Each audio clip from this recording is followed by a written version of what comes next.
রান্না বান্না কেমন হয়েছে বল? ভালো হয়েছে, সুপার।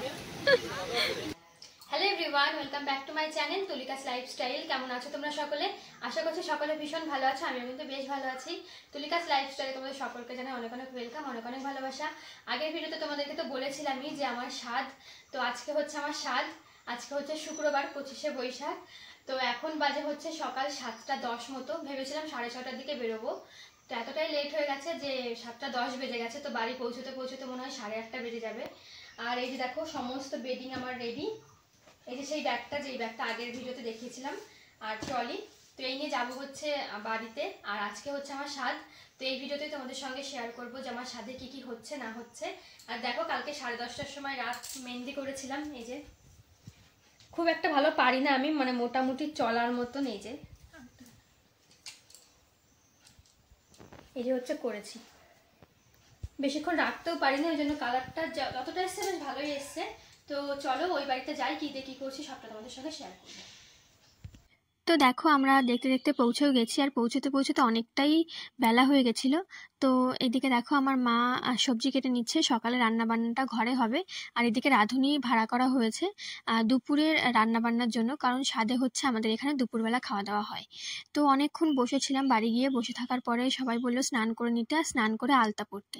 আজকের দিনে নাকি আলতা পরতে হয়, ওই জন্য। তো আমি আলতা পরি না বললেই চলে, ওই জন্য কী করে পরতে হয় আমি না ঠিক জানতাম না, মানে পারছিলাম পড়তে কিন্তু ভালো হচ্ছিল না। তো পিসি বললো যে দে আমি পরিয়ে দিই। তো এইদিকে দেখো পিসি সুন্দর করে আলতা পরিয়ে দিচ্ছিল। তো আলতা পরেও অনেকক্ষণ বসেছিলাম। তারপরে চলে এসেছিল হচ্ছে অপর্ণাদি আমাকে সাজাতে। তোমরা যারা যারা আমার ভিডিও প্রথম থেকে দেখো তারা তারা অপর্ণাদিকে অবশ্যই চিনবে। আমার সব থেকে ফেভারিট মেকআপ আর্টিস্ট হচ্ছে অপর্ণাদি। ওই জন্য আমার যতই অকেশন আসুক না কেন, আমার যদি মানে পার্লার থেকে সাজার ইচ্ছা হয় তাহলে আমি সবসময় অপর্ণাদিকেই বুক করি। তো আজকের দিনটাতেও সেই রকমটাই হয়েছে, আমি অপর্ণাদিকে বুক করেছিলাম সাজানোর জন্য, আর এত সুন্দর করে সাজিয়ে দিয়েছে, তোমরা নিজেরাই দেখো। অপর্ণাদিকে কখনোই বলা লাগে না যে আমাকে এরকমভাবে সাজিয়ে দাও, ওই রকমভাবে সাজিয়ে দাও। অপর্ণাদি নিজে মন থেকে মানে যেই রকম সাজিয়ে দেয় সেটাই আমার অনেক বেশি পছন্দ হয়। তো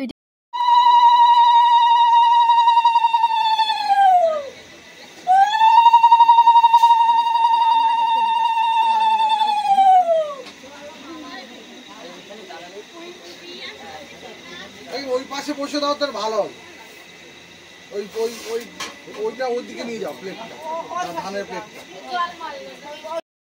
তো এদিকে দেখো সমস্ত কিছু অ্যারেঞ্জমেন্ট হয়ে গেছে। আর সেদিন বসতে বসতে এতটাই লেট হয়ে গেছিলো যে কি বলবো তোমাদের, খিদেও পেয়ে গেছিলো প্রচুর পরিমাণে।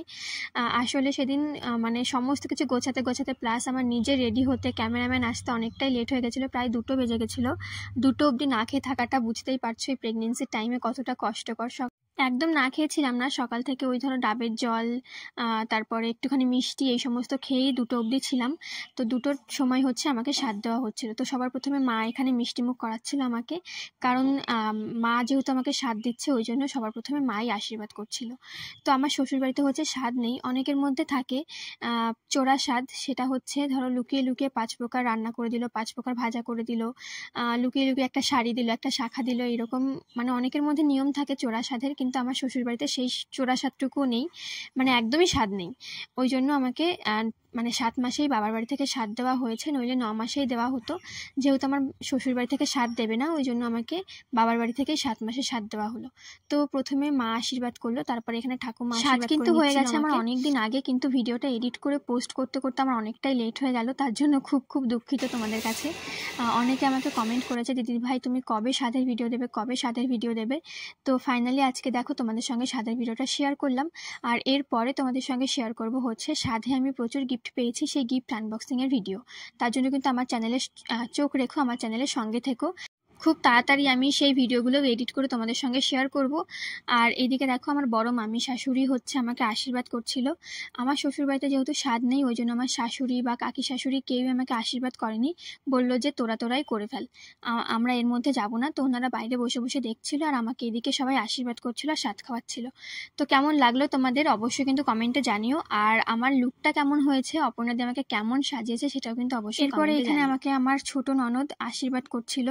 তো 2 ননদকেই বলা হয়েছিল, বড় ননদ আসতে পারেনি, ওনার একটু মানে পার্সোনাল প্রবলেমের জন্য। তো ছোট ননদ এসেছিল। আর আমার জানো তো ইচ্ছা ছিল সাধের সময় খুব সুন্দর করে মানে ঘোমটা দিয়ে সাজার, কিন্তু এতটাই গরম পড়েছিল সেই দিন যে আমার ইচ্ছা করলো না আর ঘোমটা দিতে, কারণ পিঠে একটু হাওয়া বাতাস লাগাতে হবে ওই জন্য। আর প্রেগনেন্সির টাইমে এমনিতেও প্রচুর না হলে জানো তো আমার ভীষণ পরিমাণে ইচ্ছা ছিল মাথায় ঘোমটা দিয়ে সাবেকি একটা লুক ক্রিয়েট করব, মানে অপর্ণাদিকে বলবো, কিন্তু এতটাই গরম পড়েছিল সেদিন যে ইচ্ছা করলো না। আমার বিয়েতে এটা করার ইচ্ছা ছিল, মানে বউ ভাতের সময়, কিন্তু বউ ভাতেও এতটা গরম পড়েছিল, বিয়েটাও যেহেতু গরমের মধ্যে হয়েছে ওই জন্য তখনও ইচ্ছাটা পূরণ করতে পারিনি আর এখনো ইচ্ছাটা পূরণ হলো না। তো যাই হোক, এরপরে দেখো আমার বাবা আমাকে এই ভিডিও ক্লিপটা লম্বাভাবে তোলা হয়েছিল বলে ভিডিওটা কেটে কেটে এসছে। আর আমার ইনস্টাগ্রামে কিন্তু আমি অনেক ভিডিও ফটো আপলোড করেছি, তোমরা যারা যারা দেখোনি তারা তারা অবশ্যই গিয়ে দেখে এসো। আমার ইনস্টাগ্রাম আইডি হচ্ছে tulika4912। এরপর আসছে সব থেকে সুন্দর একটা মুহূর্ত, মানে সাধের সব থেকে ইম্পর্টেন্ট একটা জিনিস, সেটা হচ্ছে তোমার ছেলে হবে নাকি মেয়ে হবে সেটা নাকি আগের থেকেই বুঝতে পারা যায়। যদিও এগুলো কুসংস্কার, তবুও এগুলো করা হয়, আমার বেশ ভালো লাগে। তো দেখলাম আমার বেলাতেও করা হয়েছে।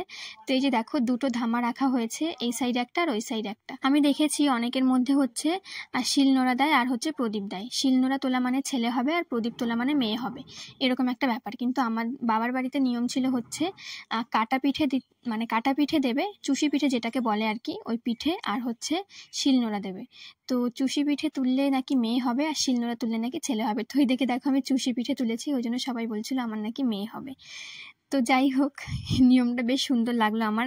তোমাদের কেমন লাগলো অবশ্যই কিন্তু কমেন্ট। আমাদের মধ্যে সাত খাওয়ানোর সব থেকে গুরুত্বপূর্ণ নিয়ম হচ্ছে যে কাটা পিঠে বা চুষি পিঠে হয় ওটা রান্না করে, তারপরে 5 জন এও মিলে খাওয়ানো হয়।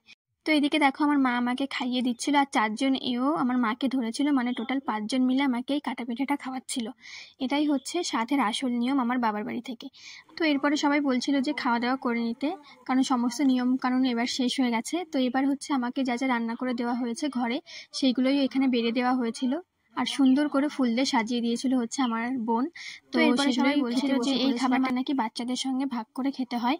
তো আমি বলছিলাম যে তেমন তো কেউ নেই বাচ্চারা খাওয়ার মতো। তো আমার ছোট ননদের 2 ছেলে ছিল, রিজিত আর রিয়াংশ। তো বললাম ওদেরকে ডেকে নিয়ে আসো, আমরা 3 জন মিলে একসঙ্গে খাওয়া দাওয়া করি। তো যে ওদেরকে ডেকে নিয়ে এসছে আর 3 জন মিলে এক থালায় খেয়ে নিচ্ছিলাম। আর আজকে আমাদের মেনুতে কী কী ছিল সেটা তোমাদেরকে বলি। মানে হচ্ছে বাইরে যাদের যাদের খেতে দেওয়া হয়েছে, যাদের যাদের নিমন্ত্রণ করেছিল তাদেরকে, সেই মেনুটা চলো তোমাদের সঙ্গে শেয়ার করি। সবার প্রথমে ছিল হচ্ছে লবণ লেবু, মানে সেটা তো মাস্ট, সেটা তো থাকবেই। আর আমাদের মধ্যে সাধের নিয়ম হচ্ছে মাংস দেয় না, মাছ দেয় শুধুমাত্র। তো অনেকের মধ্যে মাংস দেয় কি দেয় না আমি জানি না, তবে আমাদের মধ্যে সেই নিয়মটা নেই মাংস দেওয়ার, ওই জন্য একদম সিম্পল রান্নাবান্না হয়েছিল। তো মেনুতে ছিল হচ্ছে কাতলা মাছের মাথা দিয়ে মুগের ডাল, পটল চিংড়ি, কাতলা কালিয়া, তারপরে ছিল হচ্ছে চাটনি পাঁপড়, আর হচ্ছে লট চমচম, রসগোল্লা, হজমোলা, আর সঙ্গে ছিল হচ্ছে আইসক্রিম। তো এই হচ্ছে আজকের মেনু ছিল। আর এই যে দেখো সবাইকে খেতে দিয়ে দিয়েছে, বসে পড়েছে সবাই। তো বেশ অনেক লোককেই ইনভাইট করা হয়েছিল আমার সাথের দিন বাবার বাড়ি থেকে, প্রায় 230 জন মতো খেয়েছিল আমাদের বাড়িতে। তো বুঝতেই পারছো বেশ অনেক লোককেই বলা হয়েছিল। আর এখানে দেখো ক্যামেরাম্যান দাদা বুক করা হয়েছিল, তো আমাদের খুব সুন্দর সুন্দর অনেক ফটো তুলে দিয়েছে। সেই ফটোগুলো তোমাদের সঙ্গে ধীরে সুস্থে পোস্ট করবো, তোমরা অবশ্যই দেখার পরে কিন্তু অবশ্যই জানিও যে কেমন হয়েছে। তো আমাদের বাড়ির পাশে এরকম একটা কলা বাগান আছে, একদম বাড়ির পাশেই। তো এখানে ফটো তুলছিলাম। তো তারপরে দাদাটা বললো যে চলো পজিশনটা চেঞ্জ করা যাক। তারপরে আমাদের বাড়ির পাশে একটা দাদার বাড়িতে চলে এসেছিলাম, দাদার বাড়ির সামনে। এই ব্যাকগ্রাউন্ডটা ভীষণ সুন্দর আসছিল। তো এখানে অনেক সুন্দর সুন্দর ফটো তুলে নিয়েছি, তোমাদের সঙ্গে অবশ্যই শেয়ার করব। তো আমার তো খাওয়া দাওয়া হয়ে গেছিলো, কিন্তু আমার বরের হচ্ছে খাওয়া দাওয়া হয়েছিল না। তো ও বললো যে আমার ভীষণ খিদে লেগেছে, তো চলো আমি খাবো, তুমি আমার পাশে বসে থাকবে। তো এই যে দেখো বসে পড়েছে টেবিলে, আর আমি ওর পাশে বসেছিলাম। বল রান্না বান্না কেমন হয়েছে বল। সত্যি সেদিন রান্না বান্না ভীষণ সুন্দর হয়েছিল, যে খেয়েছে সেই প্রশংসা করে গেছে। তাদেরকে মানে তাদের কাছে শোনাও লাগেনি যে কেমন হয়েছে, তারা নিজে থেকেই প্রশংসা করে গেছে যে ভীষণ সুন্দর রান্না বান্না হয়েছিল। তো এই ছিল আজকে আমার ভিডিওটা, কেমন লাগলো সবাই অবশ্যই জানিও। ভালো লাগলে একটা লাইক করে একটা কমেন্ট করে আমার চ্যানেলটা সাবস্ক্রাইব করে। দেখা হচ্ছে নেক্সট ব্লগে, টাটা।